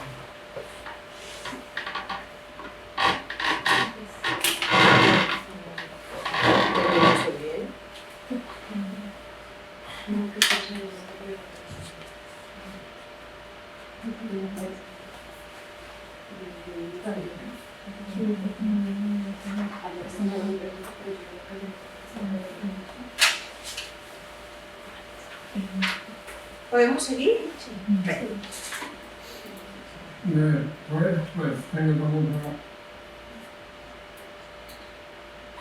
Os presento un caso práctico, ¿vale? Y de aquí vamos a sacar qué trabajaríamos dentro de la terapia miofuncional.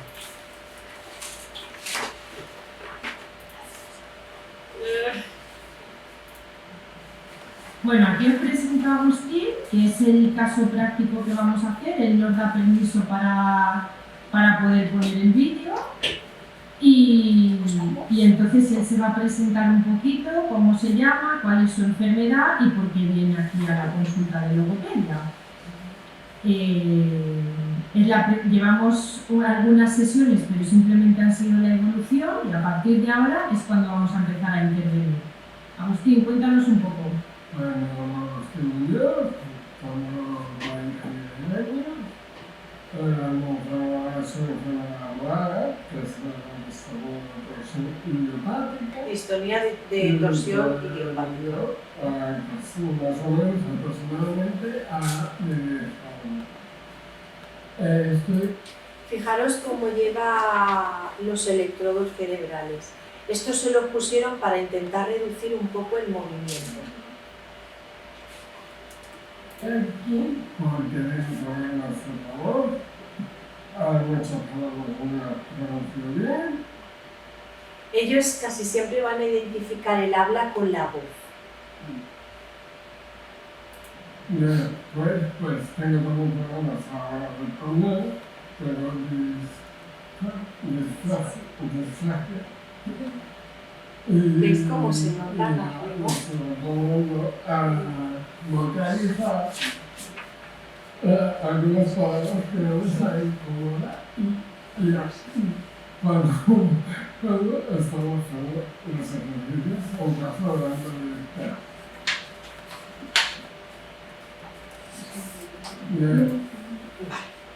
En este caso de Agustín, después de haber visto la evaluación, ¿qué cosas deberíamos de trabajar con él basándonos dentro de la terapia miofuncional?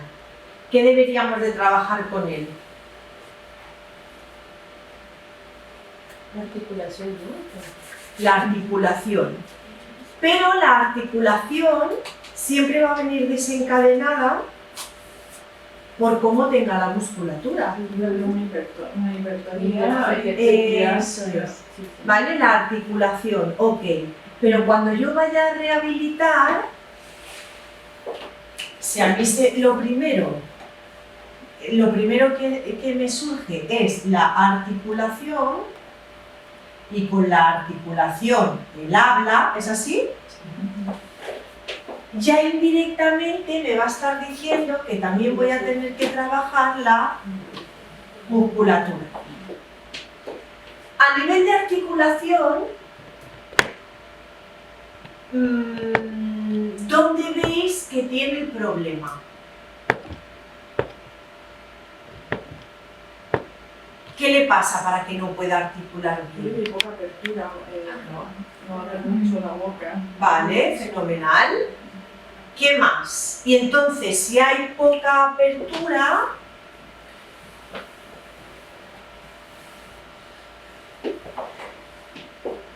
¿cómo voy a tener que trabajar esto?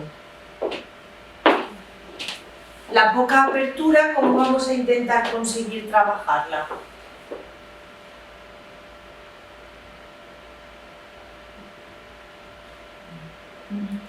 Puedo trabajar, y esto también puede ser algo de controversia, praxias que para mí son necesarias, ¿vale?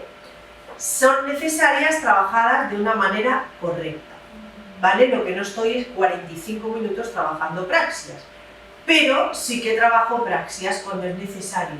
Necesito encontrar una agilidad para que él pueda abrir y cerrar. Acordaros que este paciente ha dicho que tiene disfagia. ¿Cómo estará comiendo? ¿Qué tipo de comida? Mayoritariamente, ¿qué dureza va a tener? Quizás tiene que ser triturada. Muy bien. Blanda. ¿Voy a estar movilizando mandíbula? No. Con lo cual, una de las cosas que voy a tener que hacer es trabajar a nivel masticatorio. ¿Vale? Bueno, que son con estas, hay unas barritas flexibles de colores, o lo que también va muy bien y que una vez pensé es, ¿habéis visto esto que se le da a los bebés, que es como un chupete pero tiene una rejilla para colocar la fruta? Esto yo también lo recomiendo mucho, con algo, por ejemplo, un trozo de jamón duro dentro de la rejilla, ¿vale? Entonces, el tema de la apertura va a ser un problema para la articulación. Ya he dicho ejercicios para trabajarlo. Pero es que trabajando esto, estoy trabajando la musculatura, ¿vale? También. ¿Qué más?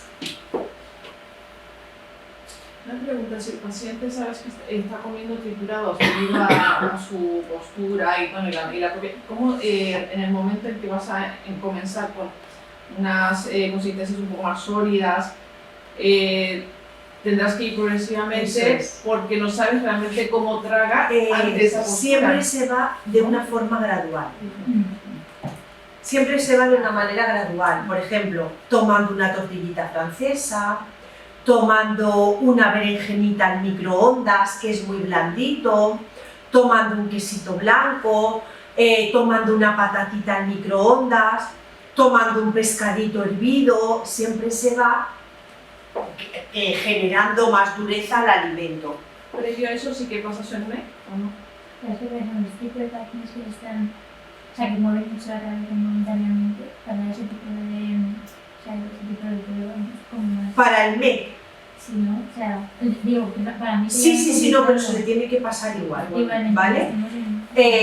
Sí que es verdad que este tipo de paciente lo podemos derivar al hospital para que nos haga una videofluoroscopia a ver cómo hace la ingesta, pero bueno, yo se la paso de la misma manera. Yo se la paso de la misma manera. otra cosa importante que se me fue y os quería decir era en relación a lo que me habías dicho, el tema de la comida gradual, no sé, luego me vendrá. Seguimos.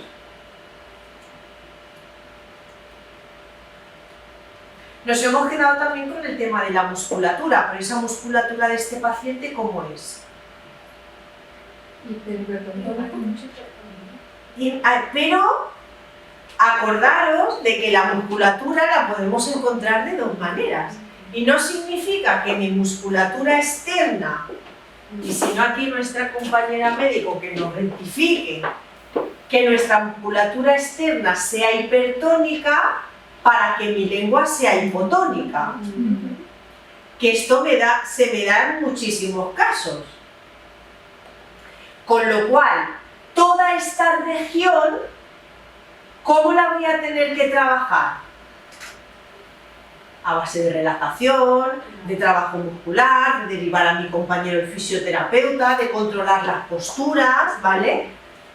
Pero toda esta región oral y de la cara, toda la musculatura, la voy a tener que tonificar. Debido a la dificultad al hablar, debido a que yo no hablo con tanta gente porque me da vergüenza, debido a que mi masticación es muy pobre, todo esto voy a tener que trabajarlo de forma aislada, ¿vale? Pero no nos quedemos solo con que es hipertónica, no, voy a evaluar todas las regiones que componen, ¿vale? No hemos dicho nada de la respiración, pero la respiración también va a ser importante en un paciente que no respire bien. Si no hay una buena respiración, ¿cómo va a afectar a mi musculatura? Va a ser hipotónica o, en algunos casos, hipertónica. Creo un nivel de estrés. La respiración también va a ser muy importante a la hora de evaluarla. ¿Vale?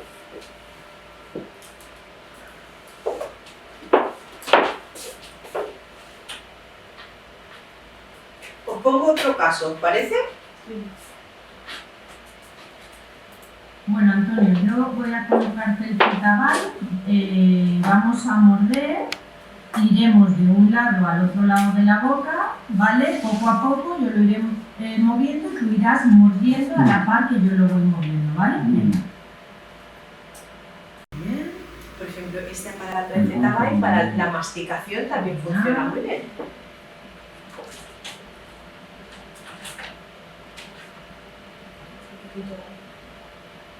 Mirando todo, vamos a volver, vamos aquí un poquito a mitad, que nos faltó.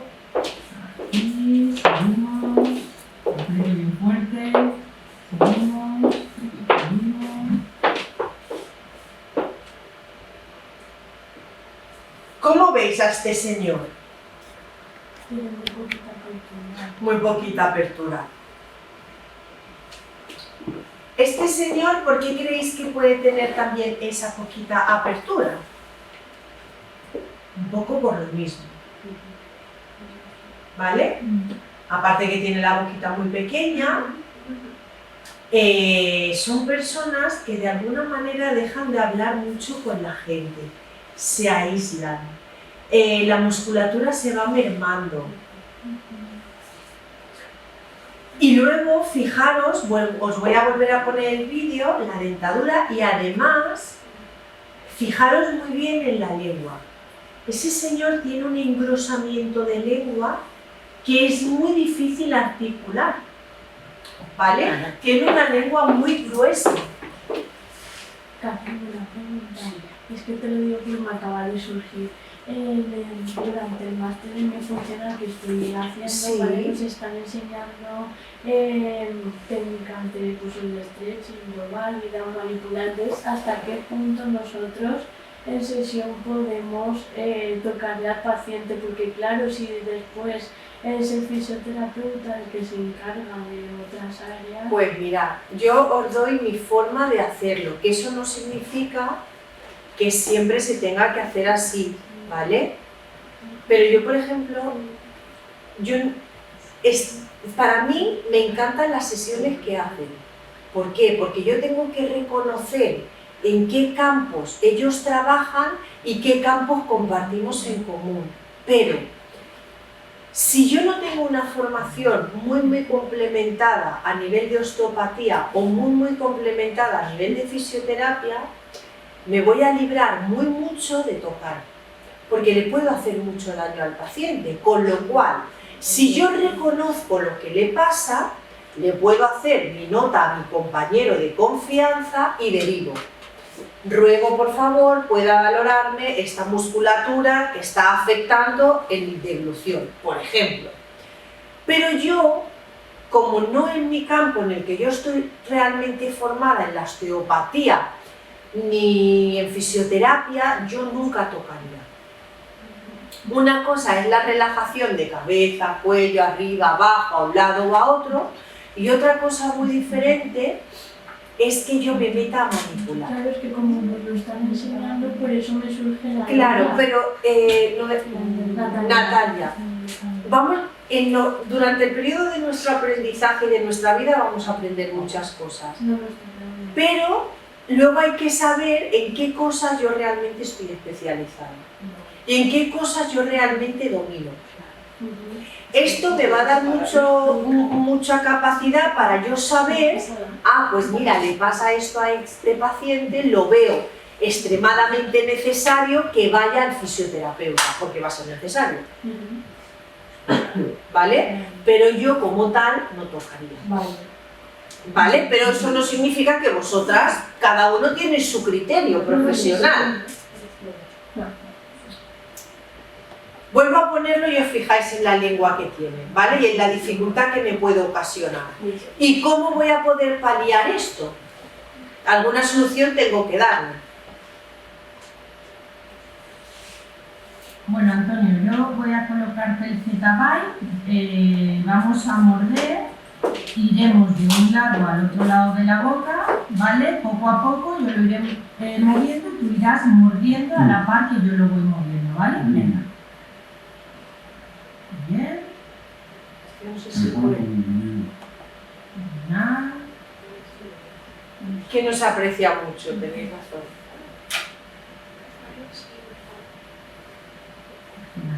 Bueno, ese hombre tenía una lengua que no le cabía en la boca. Y seguimos, aprieto bien fuerte, seguimos. Y luego, fijaros en algo tan simple como puede parecer. Yo me acomodo ¿a qué? A que me mimen, a que me traten como un niño. Y cuando yo estoy mimoso o mimosa, ¿cómo hablo? Sí.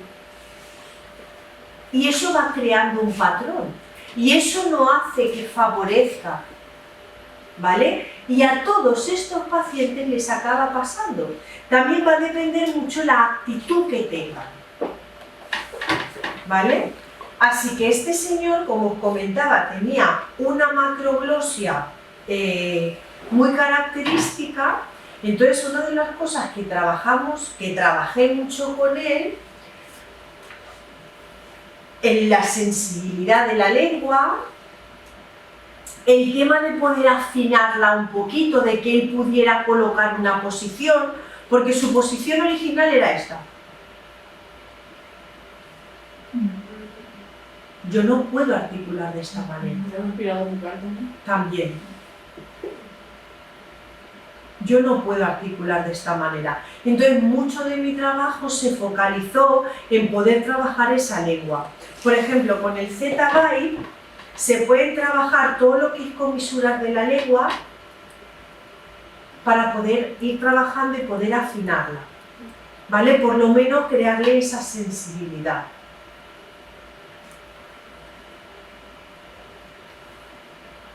Este señor comía casi todo triturado, llevaba muchos años así, y no era porque lo necesitaba, sino porque se había acostumbrado desde aquel entonces.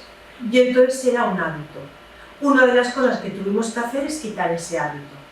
A muchos de ellos, cuando están acostumbrados a comer triturados y se lo quitas, les da miedo. Prefieren comer triturado que sólido, porque les da miedo a tener algún problema. Bueno, Antonio, yo voy a colocarte el Z-Byte, vamos a morder y... Bueno, Antonio. Estas son otras pacientes mías, súper bonitas, actuales, y vais a ver qué diferencia de pacientes. Mila, que es esta paciente que tenemos aquí, lleva un sistema alternativo de la comunicación, pero era una paciente con disfagia. Si llevo un sistema de comunicativo alternativo a la comunicación, ya me está diciendo que no hablo y tengo disfagia, con lo cual cómo va a estar mi musculatura, con lo cual cómo va a estar mi reflejo deglutorio, con lo cual cómo van a estar todas mis estructuras, ¿vale? Y esta es otra paciente que es Conso, y aquí, aunque ha mejorado ya mucho con el trabajo, aquí tenía una parálisis brutal. Cuando está en reposo ya la hemos mejorado mucho, pero cuando habla vais a ver cómo se le nota, ¿vale? ¿Cómo trabajo yo las parálisis? Sobre todo mucho masaje, mucha vibración, trabajamos mucho todos la faz esta de la musculatura que conecta hacia arriba y luego ya veréis el habla que tiene, ¿vale? Además de que tiene un acceso al léxico y muchas anomias, también...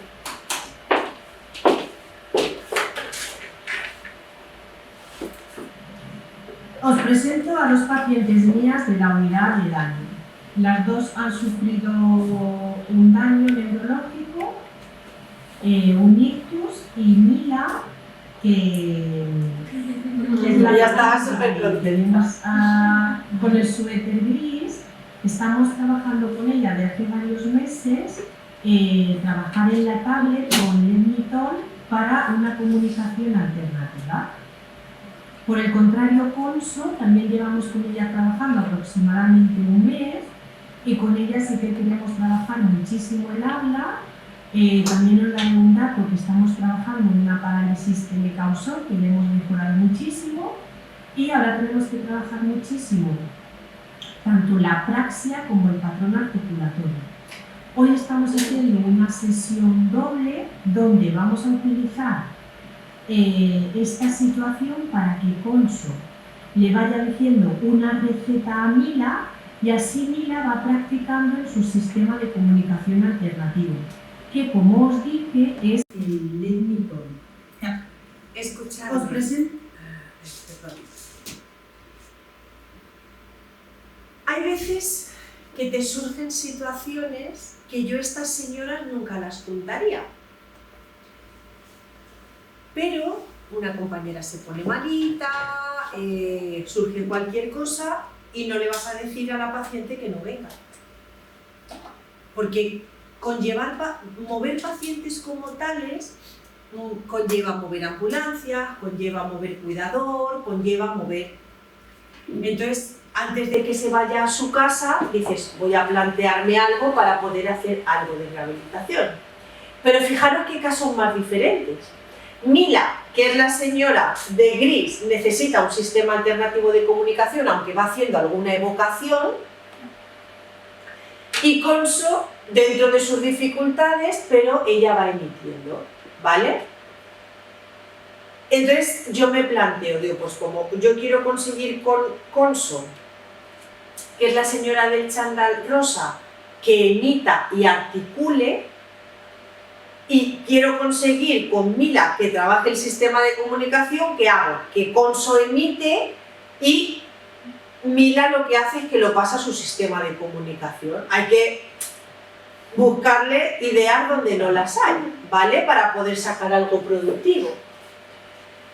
Así que nos encontramos con dos pacientes que lo interesante de aquí es, tengo un sistema alternativo de comunicación y ya no trabajo nada de miofuncional, siendo que tengo disfagia y sé que no voy a conseguir mucho en un lenguaje, en el habla, o sigo trabajando esa musculatura. hay que trabajarla, tengo que tragar saliva, claro, y tengo que tragar saliva, siempre que pueda voy a hacer alguna emisión, voy a tener que hacer ingestas, simplemente por eso hay que seguir trabajándola. Y con Conso, además de su patrón articulatorio que se ha visto perjudicado, acordaros el tema de la parálisis que os decía, le ha causado parálisis, eso me hace el tema de la desviación de la línea media que yo os comentaba también anteriormente y luego toda la hipotonía muscular que conlleva. Fijaros que arruguitas, además, bueno, es una señora pero no es muy mayor, pero esas arrugas también son características de que la cara está flácida, ¿vale? Así que, bueno, esa sería mi presentación hasta hoy y ahora pues me decís si os parece pues, cosas que habéis echado en falta, si necesitaríais saber algo más o ¿qué más? Como son 2 horas, hay un poco a grosso modo lo que se puede dar. No sé si os ha quedado algo ahí en el tintero por preguntar. Cuando un paciente tiene como esa rehabilitación por un tiempo, ¿es oportuno retomarla o ya como depender? Claro, no. Como yo os decía, yo nunca los dejo de la mano. Nunca los dejo de la mano, quiero decir, no te doy el alta y te la doy. No, yo te voy a volver a visitar. Y si yo en un momento veo que esos patrones los has perdido, vamos a volver a retomar unas cuantas sesiones. Hasta que otra vez los situemos en donde yo te dejé. Porque por la cotidianidad, por las prisas, puede que le haya dejado un poco de lado. O simplemente por la confianza. Entonces siempre es oportuno retomar. Siempre. Sobre todo para controlar si estoy en el mismo estadio en el que me dejaron. ¿Vale? ¿Qué más? En el caso de los pacientes que tienen una paresia, para el tema de la alimentación, cuando ellos mismos están comiendo, sobre todo de cara a la noche, que se notan que están más cansados, eso afecta un montón. Exacto, que igual en la comida no les pasa, pero por la noche sí les pasa al momento de cenar, que noten que se les comienza a salir un poco la comida y ellos realmente no llegan a notarlo realmente. Entonces, ¿qué recomiendas tú en cuanto a estimulación para esos casos? ¿A esa última hora de la noche? No, en general, para el... Bueno, o sea, es que eso es para trabajarlo en general. Claro. Pero me refiero a qué tipo de ejercicios, qué tarea, aparte de masaje, vibración, a eso me refiero. Para trabajar una parálisis. Sí, en ese caso, y sobre todo en encaminar la parte esa de cuando se sale la comida. Claro, es que cuando se sale la comida es porque esta parte la tenemos paralizada, sí. Entonces cae. Yo la forma en que la trabajo es con masajes, vibración, cambios de temperatura, praxias, movimientos exagerados, como... También trabajo mucho la zona intraoral, cojo desde esta comisura hacia afuera y voy tirando, ¿vale? Eso es, ¿vale? Estimulando los músculos y los nervios. Eso es. Mirad, y te ves buenos resultados a corto plazo en ese claro, sentido. habéis visto a Conso. Sí. Ella cuando hablaba, pero a simple vista ya habíamos mejorado mucho su línea media, ¿vale? Entonces... ¿La vibración la haces con el Z-Bar? Con el Z-Bar. ¿En este caso la vibración externa o interna? Interna, ambas. no, yo Z-Bar solo para interna. Para interna. Eso es, y este para externa. ¿Vale? Y luego también pues aquellos estimuladores que pueden coger como en pinza y demás, ¿vale? Sabéis que ejercitadores faciales, que tú coges como una pinza de aquí a aquí, ¿vale? Cambios de frío y calor, cuidado, no se quemen. Sí. ¿Y para ellos mismos en casa? Para ellos mismos en casa, un vibrador, yo siempre les recomiendo que se lo compren, y trabajo, y masaje, y estimulación, con una simple plumita, ¿vale? Con cualquier cosa que le vayan haciendo ahí una sensación, que les haga recobrar esa estimulación, esa parte sensitiva, ¿vale? Pequeños pellizcos, punciones con más dureza y menos dureza, todo lo que me haga recobrar una sensación. Poner un alimento en la parte, por ejemplo, si tengo que trabajar esta y tenérmelo que quitar, notarlo, ver realmente que me lo he quitado, no tengo sensibilidad, no sé si lo he quitado o si no, pero como tiene gusto, cuando ya hago la ingesta lo noto. Si no he metido nada a la boca es que no lo he quitado. ¿Vale? Y sobre todo trabajo continuo. También trabajo con kinesiotape, pero a mí el kinesio, como no hay estudios que demuestren realmente su validez, creo que lo que realmente me hace efectivo de ello es que es visual. Entonces es como un recordatorio continuo. Es un feedback. Eso es. Humildemente opinión, ¿vale? Yo creo que como no hay estudios que corroboren que realmente es tan efectivo, lo que para mí es efectivo es eso, que como tiene colores y se lo ven, se dan cuenta. También me sirve mucho para la cialorrea, para los pacientes más adultos. ¿Vale? ¿Quieres estar al día de todo lo que ocurre en ISEP? Síguenos en las redes sociales y no te pierdas nada. Actualidad, entrevistas con expertos, masterclasses, sesiones clínicas, vida estudiantil, eventos y mucho más. Podrás encontrarnos en Facebook, Twitter, LinkedIn, Instagram y YouTube. Además, ahora podrás convertirte en el protagonista de nuestros perfiles sociales. ¿Cómo? Muy sencillo. Cuéntanos cómo está siendo tu experiencia en ISEP, muéstranos cómo es tu día a día o comparte las fotos de tus mejores momentos. Acuérdate de etiquetarnos o de usar el hashtag ExperienciaISEP. Así podremos compartir el contenido con el resto. Recuerda, juntos hacemos ISEP.